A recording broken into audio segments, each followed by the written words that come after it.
ನಿರ್ವಿಘ್ನಂ ಕುರು ಮೇ ದೇವ ಸರ್ವಕಾರ್ಯೇಷು ಸರ್ವದಾ.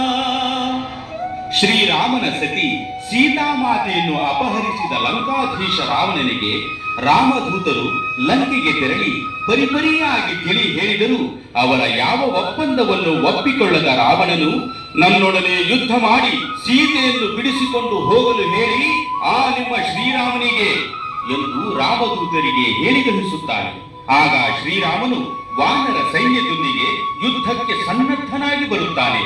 ಆಗ ರಾವಣನು ಶ್ರೀರಾಮನನ್ನು ನೋಡಿ,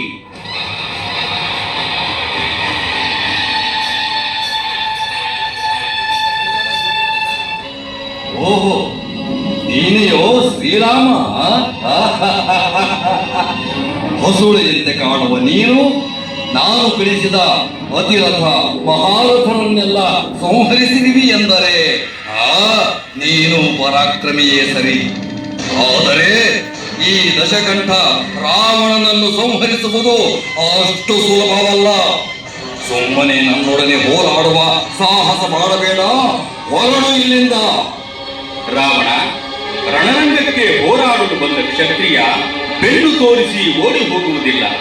ನಿನ್ನೊಡನೆ ಯುದ್ಧ ಮಾಡಲು ಸಿದ್ಧನಾಗಿಯೇ ಬಂದಿದ್ದೇನೆ. ಆ ಪೂರ್ವ ಅಂತಿಮವಾಗಿ ನಿನಗೆ ಹೇಳುತ್ತಿದ್ದೇನೆ, ನನ್ನ ಸತಿ ಸೀತೆಯನ್ನು ನನ್ನೊಡನೆ ಕಳಿಸಿಕೊಡು. ಸಾಧ್ಯವಿಲ್ಲ.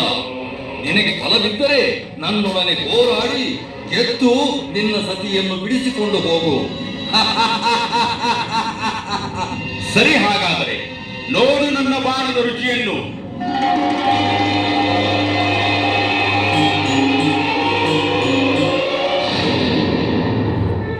ರಾಮ ಬಿಟ್ಟ ಬಾಣ ರಾವಣನ ಶಿರಸ್ಸನ್ನು ತುಂಡರಿಸುತ್ತದೆ. ಆದರೆ ಕ್ಷಣ ಮಾತ್ರದಲ್ಲಿ ಆ ಶಿರಸ್ಸು ಮತ್ತೆ ಕೂಡಿಕೊಳ್ಳುತ್ತದೆ. ಆಗ ರಾವಣ ನಗುತ್ತಾ,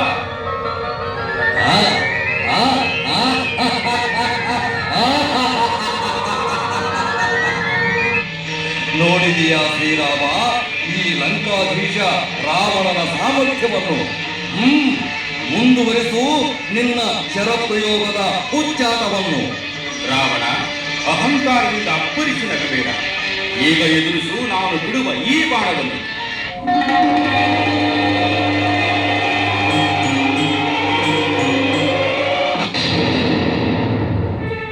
ರಾಮ ಬಿಟ್ಟ ಈ ಬಾಣವು ರಾವಣನ ಶಿರಸ್ಸನ್ನು ತುಂಡರಿಸಿದರೂ ಮತ್ತೆ ಮೊದಲಿನಂತೆ ಕೂಡಿಕೊಳ್ಳುತ್ತದೆ. ಆಗ ರಾವಣನ ಸಹೋದರ ವಿಭೀಷಣನು, ಪ್ರಭು ರಾಮಚಂದ್ರ, ರಾವಣನ ಶಿರಸ್ಸನ್ನು ಎಷ್ಟು ಬಾರಿ ಕತ್ತರಿಸಿದರೂ ಪ್ರಯೋಜನವಿಲ್ಲ. ಅವನ ಶಿರಕ್ಕೆ ಗುರಿಯಿಡುವ ಮೊದಲು ಅವನ ವಕ್ಷಸ್ಥಲಕ್ಕೆ ಗುರಿಯಿಟ್ಟು ಬಾಣವನ್ನು ಪ್ರಯೋಗಿಸು. ಅವನ ಹೃದಯ ಭಾಗದಲ್ಲಿರುವ ಅಮೃತ ಕಳಶವನ್ನು ಭೇದಿಸು. ಸರಿ ವಿಭೀಷಣ, ನೀನು ಹೇಳಿದಂತೆ ಮಾಡುತ್ತೇನೆ. ಏಕೆ ಶ್ರೀರಾಮ ಸುಮ್ಮನಾದೆ? ಇಡು ನಿನ್ನ ಬಾಣಗಳನ್ನು ಈ ದಶಕಂಠನ ಮೇಲೆ.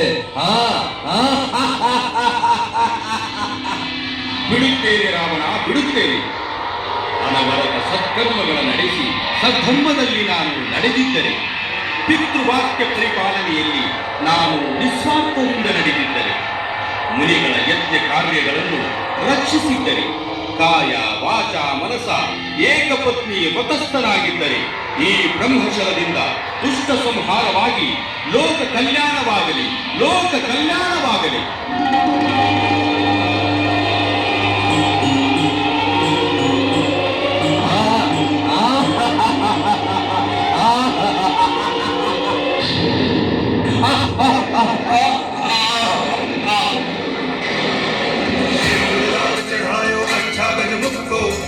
लाल विराजे सुत गौरी हर को हाथ लिए गुण दंडू साई सुरवर को महिमा